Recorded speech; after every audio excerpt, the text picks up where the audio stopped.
ഈശോമിശിഹായിൽ സ്നേഹമുള്ള സഹോദരങ്ങളെ, ഇന്നത്തെ വചനഭാഗമായി തിരുസഭ നമുക്ക് നൽകുന്നത് വിശുദ്ധ ലൂക്കായുടെ സുവിശേഷം 1-ാം അധ്യായം 57 മുതൽ 66 വരെയുള്ള വാക്യങ്ങളാണ്.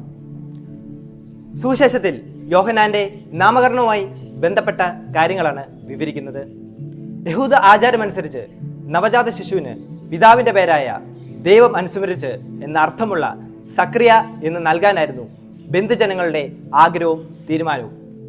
എന്നാൽ ദൈവകാരുണ്യത്തിൻ്റെ അടയാളം പേറുന്ന യോഹന്നാൻ എന്ന പേര് നൽകാനായിരുന്നു എലിസബത്ത് നിർദ്ദേശിക്കുന്നത്. ഇത് ബന്ധുജനങ്ങൾക്കും ചാർച്ചക്കാർക്കും ഇഷ്ടപ്പെടാത്തതുകൊണ്ടാണ് എഴുത്തുപലകയുമായി അവർ സക്രിയയെ സമീപിക്കുന്നത്.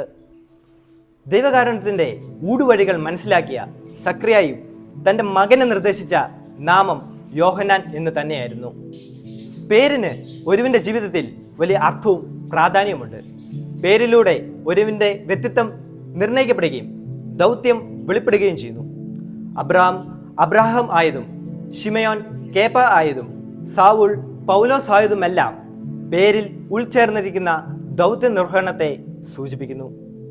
ഒരു പേരിൽ എന്തിരിക്കുന്നുവെന്ന് ചിന്തിക്കാതെ ക്രിസ്തീയ ചൈതന്യം തുളുമ്പുന്ന പേരുകൾ മക്കൾക്ക് നൽകുവാൻ മാതാപിതാക്കൾ പ്രത്യേകം താല്പര്യം കാണിക്കണം. മാമോദിസയുടെ സമയത്ത് നമുക്കും വിശുദ്ധരുടെ പേരുകൾ നൽകുന്നത് ആ വിശുദ്ധരുടെ വ്യക്തിത്വവും സ്വാധീനവും നമുക്കും ഉണ്ടാകുന്നതിനാണ്.